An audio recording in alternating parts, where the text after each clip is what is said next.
Sahabat-sahabat terkasih di dalam Yesus Kristus Tuhan kita, Shalom, selamat Natal. Sebelum kita mendengarkan sabdanya, marilah kita berdoa. Damai sejahtera yang melampaui segala akal, yang datangnya daripada Kristus Yesus Tuhan kita, kiranya menyertai hati, pikiran, perasaan, dan seluruh hidup saudara saat ini. Amin. Firman Tuhan Khotbah Natal kedua, Minggu tanggal 26 Desember 2021, diambil dari Yohanes 1 ayat 14 sampai ayat yang ke-18, dan bahan bacaan diambil dari Yesaya 52 ayat 7 sampai ayat yang ke-10 dengan tema Firman itu telah menjadi manusia. Saudara-saudaraku, sahabat terkasih di dalam Yesus Kristus Tuhan kita, Shalom, selamat Natal. Khotbah ini akan saya awali dengan ilustrasi khotbah yang ditulis hambanya Adi Netto Kristanto di WordPress tanggal 26 Desember 2013 demikian. Sultan Hamengkubuwono ke-9 terkenal merakyat. Banyak kisah menarik yang terjadi antara Sultan dan masyarakat Yogyakarta. Sultan bahkan pernah membuat seorang wanita pedagang beras pingsan. Kejadiannya berlangsung pada tahun 1946 ketika pemerintah Republik Indonesia pindah ke Yogyakarta. Saat itu Trimurti dari Jalan Malioboro ke utara menuju ke rumahnya di Utara Tugu. Sesampainya di Pasar Keranggan, dia penasaran dengan kerumunan yang ada di depan pasar. Setelah ditanyakan, ternyata ada wanita pedagang yang jatuh pingsan di depan pasar. Ternyata yang membuat warga berkerumun bukan karena wanita yang jatuh pingsan di pasar, melainkan penyebab wanita itu jatuh pingsan.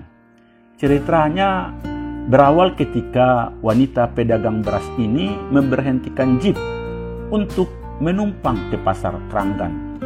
Dia meminta sopir untuk membantu menaikkan karung-karung beras. Setelah sampai di Pasar Keranggan, sang pedagang wanita ini meminta sang sopir untuk menurunkan semua dagangannya.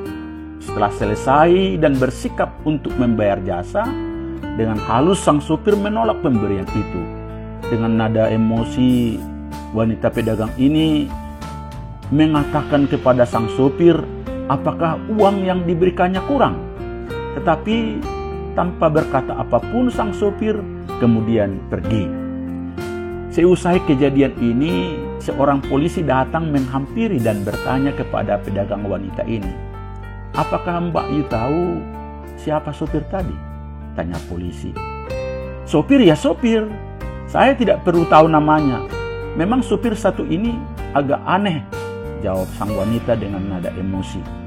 Kalau Mbak Yu belum tahu, saya akan beritahu.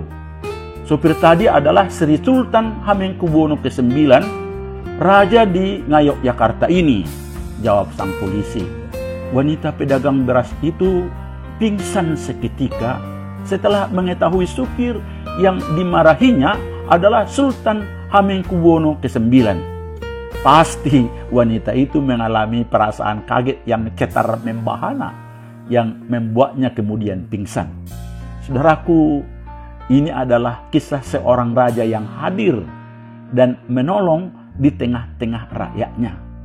Tapi bagaimana jika Allah yang hadir di tengah-tengah manusia ciptaannya, bahkan berkemah dengan kita umat manusia untuk menyelamatkan kita? Saudaraku, dengan tema Firman itu telah menjadi manusia, pada pesta Natal kedua hari ini, kita akan merenungkan firman Tuhan yang begitu luar biasa mengagumkan ini. Karena seperti biasanya kita ketahui bahwa sosok Allah yang begitu jauhnya dan tidak terjangkau dalam berbagai kepercayaan dipercayai. Tetapi oleh Yohanes justru secara tegas berkata, tidak seorang pun yang pernah melihat Allah, tetapi anak tunggal Allah yang ada di pangkuan Bapa, dialah yang menyatakannya. Ayat 18. Dalam ayat ini saudaraku secara jelas dikatakan Memang benar, tidak seorang pun pernah melihat Allah. Boro-boro bermimpi bertemu saudaraku. Tetapi lewat cerita Natal hari ini, Yesus Kristus yang adalah Allah datang dan menjadi manusia. Lebih tepatnya, Yesus yang adalah Allah telah mengambil rupa manusia, tinggal dan bersama manusia. Dapat kita baca dalam Filipi 2 ayat 7. Untuk itu, mari dengan sukacita saudaraku mendengar firman Tuhan dan berita yang mengagumkan ini. Yang pertama saudaraku, firman itu hadir dan diam di tengah-tengah manusia. Dalam ayat 14 firman Tuhan berkata, firman itu telah menjadi manusia dan diam di antara kita. Dan kita telah melihat kemuliaannya, yaitu kemuliaan yang diberikan kepadanya sebagai anak tunggal Bapa, penuh kasih karunia dan kebenaran. Saudaraku, dalam ayat ini, Yohanes secara jelas memperkenalkan Yesus secara rinci bahwa Yesus itu adalah Sang Firman yang telah menjadi manusia. Dalam ayat 1, Yohanes mengungkapkan bahwa Yesus atau Firman itu bersama-sama dengan Allah. Bahkan Firman itu adalah Allah sendiri. Dia adalah pencipta langit dan bumi. Bandingkan Kolose 1 ayat 16, menjelma menjadi manusia. Hal ini tentu bukanlah suatu perkara yang sederhana saudaraku, seperti yang dikatakan oleh Rasul Paulus yang berbunyi, yang walaupun dalam rupa Allah tidak menganggap kesetaraan dengan Allah itu sebagai milik yang harus dipertahankan, melainkan telah mengosongkan dirinya sendiri dan mengambil rupa seorang hamba dan menjadi sama dengan manusia. Filipi 2 ayat 6 sampai 7. Dan indahnya saudaraku, firman Yesus yang lahir itu tidak hanya berinkarnasi menjadi manusia, tetapi juga diam di antara kita. Kata dia diam, harafiahnya sebenarnya dia bertabernakel di antara kita, dan itu berarti kita umat Tuhan akan mengalami kehadiran Allah seperti yang pernah dialami oleh ke-12 suku-suku Israel pada masa lalu. Ini adalah gambaran yang indah saudaraku, karena mengingatkan kita kepada pengalaman umat Israel yang disertai Tuhan dalam perjalanan mereka di padang gurun dari Mesir menuju tanah perjanjian. Saat malam saudaraku, Tuhan hadir dengan tiang api. Dan saat siang di mana terik matahari begitu kuat, Tuhan hadir dengan awan. Makanya saat Yohanes berkata bahwa Yesus atau Sang Firman itu diam bertabernakel di antara kita, maka Allah yang jauh sekarang sudah dekat dengan manusia. Dia yang benar-benar Allah telah tinggal bersama dan beserta kita. Dia dapat kita dengar saudaraku dan kita saksikan. Bandingkan 1 Yohanes 1 ayat 1. Yang tadinya Allah tinggal di sorga, sekarang telah berkemah, bertabernakel di antara kita, turun menjelma menjadi manusia. Hal ini tentu karena kasih-Nya yang besar dan kerinduan Allah untuk mendekat kepada kita melalui Yesus anaknya yang tunggal, agar kita dapat mengenal dan melihat kemuliaannya, kemuliaan Yesus ayat 14c, yakni keagungan, kewibawaan, kemegahan Yesus untuk kita sembah dan muliakan. Saudaraku, sahabat terkasih di dalam Yesus Kristus Tuhan kita, berita Natal seperti ini tentu sungguh menyejukkan hati kita, karena Allah diam berkemah di antara kita. Yesus Sang Firman itu yang penuh kuasa itu, Raja di atas segala raja, mau menyertai kita, dekat dengan kita. Yesus yang lahir itu jelas telah menghapus jarak antara manusia dengan Allah. Terpujilah Tuhan. Yang kedua, saudaraku, Yesus Sang Firman penuh dengan kasih karunia. Jika kita memperhatikan Injil Yohanes dan firman Tuhan yang diperuntukkan hari ini, kita melihat bahwa keistimewaan Yesus bukan hanya karena Allah menjadi manusia. Allah yang telah bertabernakel dengan manusia berdosa, tetapi juga kebenaran yang dibawanya kepada umat manusia berdosa. Karena Dia yang adalah kebenaran itu sendiri, bisa kita baca dalam Yohanes 16 ayat 4, melalui kelahirannya di dunia ini, maka manusia yang berdosa memiliki pengharapan untuk menerima kasih karunia dari Tuhan Yesus. Selain itu, Yesus sajalah sumber kasih karunia itu, saudaraku. Tidak ada yang lain. Baik dalam Allah lain, dalam dewa, apalagi dalam manusia. Kenapa? Karena memang hanya Dialah yang sanggup memberikan yang tidak mungkin menjadi mungkin. Memberikan yang tidak patut menjadi patut. Mengampuni manusia berdosa dan juga yang sanggup membenarkannya. Tidak hanya itu, saudaraku. Yohanes Pembaptis telah menyaksikan bahwa Yesus lebih besar dari Dia dan bahkan yang telah mendahuluinya. Makanya Dia yang adalah anak tunggal Bapa, karena kepenuhannya kita semua umat manusia akan menerima kasih karunia demi kasih karunia. Sebab hukum Taurat diberikan oleh Musa, tetapi kasih karunia dan kebenaran datang oleh Yesus Kristus. Ayat 16 sampai ayat 17. Itu berarti, saudaraku, manusia tidak mungkin diselamatkan dan dibenarkan oleh hukum Taurat. Karena tuntutan hukum Taurat tidak bisa dilakukan manusia dengan sempurna karena ketidakmampuannya dan ketidakberdayaannya. Makanya manusia berdosa hanya bisa diselamatkan oleh kasih karunia dalam Yesus, bukan dengan perbuatan baik kita. Secara tegas Paulus berkata, sebab karena kasih karunia kamu diselamatkan oleh iman. Itu bukan hasil usahamu, tetapi pemberian Allah. Itu bukan hasil pekerjaanmu. Jangan ada orang yang memegahkan diri. Efesus 2 ayat 8 sampai 9. Untuk itu, jika kita sekarang berbuat baik, saudaraku, bukan lagi supaya diselamatkan, tapi karena sudah diselamatkan dan perbuatan baik kita adalah buah keselamatan sebagai tanda syukur kita kepada Tuhan. Saudaraku, bagian Alkitab yang berkata kasih karunia demi kasih karunia dalam ayat 16 itu menyatakan bahwa pemberian kasih karunia dan kuasa Allah akan secara terus menerus disalurkan kepada kita yang percaya dan yang menanggapi kasih karunia yang telah diberikan kepada kita.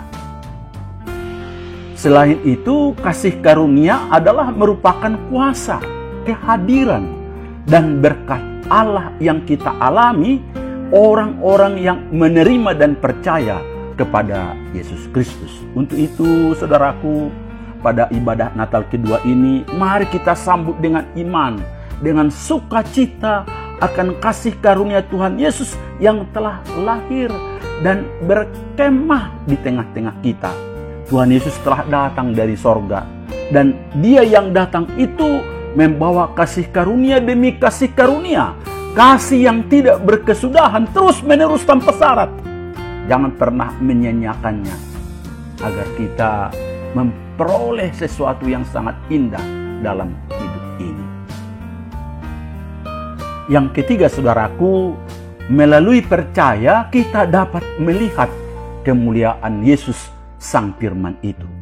Mari kita kembali lagi ke ayat 14 yang berbunyi, Firman itu telah menjadi manusia dan diam di antara kita, dan kita telah melihat kemuliaannya, yaitu kemuliaan yang diberikan kepadanya sebagai anak tunggal Bapa, penuh kasih karunia dan kebenaran. Saudaraku, bagian Alkitab yang mau kita renungkan adalah, dan kita telah melihat kemuliaannya, yaitu kemuliaan yang diberikan kepadanya sebagai anak tunggal Bapa. Di sini saudaraku, Yohanes menjelaskan kepada kita bahwa ia dan para murid yang hidup bersama dengan Kristus, baik secara pribadi dan khususnya dengan Yakobus dan Petrus, telah melihat kemuliaannya. Bandingkan Lukas 9 ayat 28 sampai ayat 36. Ia sangat mengenal Kristus sebagai firman yang kekal, yang telah menjadi manusia, karena ia telah melihat Kristus. Dan memang dia sudah melihat dan dia bergaul dengan Kristus, dan benar-benar telah melihat sendiri kemuliaan Kristus. Itulah sebabnya dalam suratnya yang pertama Yohanes berkata, apa yang telah ada sejak semula, yang telah kami dengar, yang telah kami lihat dengan mata kami, yang telah kami saksikan, dan yang telah kami raba dengan tangan kami tentang firman hidup, itulah yang kami tuliskan kepada kamu. 1 Yohanes 1 ayat 1. Bahkan Yohanes mengungkapkan bahwa kita juga dapat mengenal Yesus seperti Yohanes, sebagaimana diungkapkannya dalam 1 Yohanes 1 ayat 3 yang berbunyi, apa yang telah kami lihat dan yang telah kami dengar itu kami beritakan kepada kamu juga, supaya kamu pun beroleh persekutuan dengan kami. Dan persekutuan kami adalah persekutuan dengan Bapa dan dengan anaknya Yesus Kristus. Saudaraku, inilah berita Natal. Yohanes dan para murid yang telah melihat kemuliaan Yesus telah memberitakannya kepada banyak orang dan juga kepada kita, agar banyak orang dan kita beroleh persekutuan dengan para murid dan juga dengan Allah Bapa dan juga dengan anaknya Yesus Kristus. Yang perlu kita lakukan ialah bahwa jika kita rindu untuk memiliki persekutuan dengan Yesus, rindu melihat kemuliaannya, kita harus bertobat. Kita harus datang dan percaya kepada Yesus. Dan oleh kasih karunia Yesus, kita akan dibenarkan dan dilayakkan untuk menerima kemuliaan yang abadi itu. Saudara-saudaraku, sahabat terkasih di dalam Yesus Kristus Tuhan kita, raja atau presiden saja mau dekat dan merakyat dengan kita sudah sangat menggembirakan hati kita. Apalagi sebenarnya lewat peristiwa Natal yang kita rayakan saat ini, kita tahu Raja di atas segala raja, Tuhan di atas segala Tuhan, Allah pencipta langit dan bumi, Allah yang maha besar dan maha kuasa telah diam, lahir, datang, dan berkemah, bertabernakel, bahkan telah mengosongkan dirinya untuk sama dengan kita umat manusia. Dan melalui kepenuhannya, kita telah menerima kasih karunia demi kasih karunia, agar kita yang tadinya berdosa dan tidak layak di hadapan Allah oleh iman, kita diampuni, dibenarkan oleh Allah dan dilayakkan untuk melihat kemuliaannya. Dalam hal inilah saudaraku, Yesus Kristus Sang Firman yang telah datang ke dunia telah membawa perubahan besar dalam kehidupan umat manusia, khususnya diri kita sendiri. Kini saudaraku, giliran kitalah yang mengosongkan diri di hadapan Tuhan dan membiarkan Yesus lahir dalam hati kita, dan membiarkan Tuhan memenuhi kehidupan kita sehingga kita bisa berjalan mengikuti rencana Tuhan bagi kehidupan kita. Tuhan telah membaharui hubungan kita dengan dirinya sendiri dan dengan Allah Bapa. Mari kita juga dengan kuasa sebagai anak-anak Allah bersedia memperbaiki relasi kita dengan keluarga jika ada yang retak tadinya oleh berbagai situasi. Mari kita rekatkan hubungan kita dengan tetangga kita, saudaraku, dengan sesama anggota CSTM, dengan sesama anggota gereja, bahkan di tempat pekerjaan dan juga di berbagai tempat. Mari saudaraku, di Natal ini kita rela berbagi kasih dan meninggalkan sifat egois yang hanya mementingkan diri sendiri dan mau saling merendahkan diri, saling mengasihi satu dengan yang lain. Sekali lagi, karena Allah telah hadir di dalam kehidupan kita. Tuhan Yesus memberkati saudara. Amin.